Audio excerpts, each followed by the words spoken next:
அத்ததுரூன மனில் முஃப்லிஸ், சஹாபாக்களை பார்த்து கேட்குறாங்க, முஃப்லிஸ் என்று சொன்னால் யார்? திவாலானவர், வங்குரோத்துக்காரர், எதுவும் இல்லாதவர். யாருன்னு கேட்குறாங்க. சஹாபாக்கள் சொன்னார்கள், உலகத்தில் யாருக்கு சொத்து செல்வங்கள் இல்லையோ, பண வசதிகள் இல்லையோ, அவர்தான் திவாலானவர், எதுவும் இல்லாதவர். ரசூலுல்லாஹி ஸல்லல்லாஹு அலைஹி சொன்னாங்க, நீங்கள் நினைப்பது போன்று உலகத்திலே பண வசதி வாய்ப்பு இல்லாதவர் திவாலானவர் அல்ல. நாளை மறுமையில் ஒருவர் வருவார், அல்லது பல மக்கள் வருவாங்க. எப்படி தெரியுமா? பிஸ்ஸலாத்தின், தொழுகையுடைய நன்மைகளுடன் வருவார்கள், அதிகமாக தொழுதிருப்பார்கள்.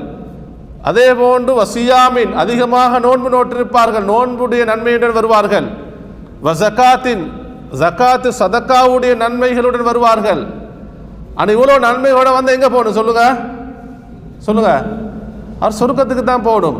ஆனால் ரசூலுல்லாஹி ஸல்லல்லாஹு அலைஹி அவர்கள் மாற்றமாக சொல்கிறாங்க. என்ன தெரியுமா? இவ்வளவு ஜகாத்து சதக்கா சியாம் தொழுகை நன்மையுடன் வந்தும் பல இபாதத்து நன்மைகள் வந்தும், ஆனால் இவருடைய நாவை கட்டுப்படுத்தியிருக்க மாட்டார், இவருடைய உறுப்புகளை கட்டுப்படுத்தியிருக்க மாட்டார். அவர் இன்னொருவரை பற்றி புறம் பேசியிருப்பார், அடுத்தவரை பற்றி குறை பேசியிருப்பார், அவர்களை பற்றி அவதூறு பேசியிருப்பார், அடுத்தவருடைய சொத்துக்களை அபகரித்திருப்பார், அடுத்தவர்களுக்கு அநியாயம் செய்திருப்பார். அப்போ உறுப்புகளை பாதுகாத்திருக்க மாட்டார்.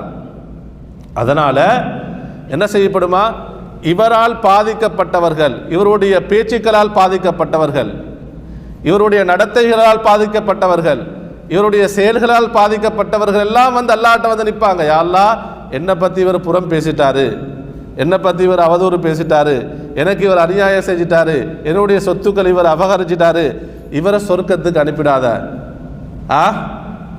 அப்போ நாளைக்கு மறுமையில் நம்முடைய பணங்களை ஈடாக கொடுக்க முடியுமா? நாளைக்கு தீர்ப்பென்பதே ஹசனாத் சய்யாத், இதை வச்சுத்தான், நன்மைகள் தீமைகள் இதை வச்சு தான் முடிவு செய்யப்படும். என்ன செய்யப்படும்? இவருடைய தொழுகையுடைய நன்மை, இவருடைய நோன்புடைய நன்மை, இவருடைய ஜக்காத்துடைய நன்மை, இவருடைய ஹஜ், எல்லா நன்மைகளும் அவர்களுக்கு பங்கு கொடுக்கப்படும். திரும்ப இவருடைய நாவு சும்மா இருக்காது, இன்னும் நிறைய பேசியிருப்பார், இன்னும் பல அநியாயங்கள் செய்திருப்பார், இன்னும் நிறைய மக்கள் வருவாங்க. இப்போ எல்லா நன்மைகளும் முடிஞ்சிடும். திரும்ப என்ன செய்யப்படும் தெரியுமா? அவர்களுடைய பாவங்கள் எல்லாம் இவருடைய தலையில் சுமத்தாட்டப்படும். ஃபதுரிஹ ஃபின்னார், நரகத்திலே தூக்கி வீசப்படுவார். இவர்தான் அல் முஃப்லிஸ், திவாலானவர், வங்குரோத்துக்காரர் என்று ரசூலுல்லாஹி ஸல்லல்லாஹு அலைஹி வஸல்லம்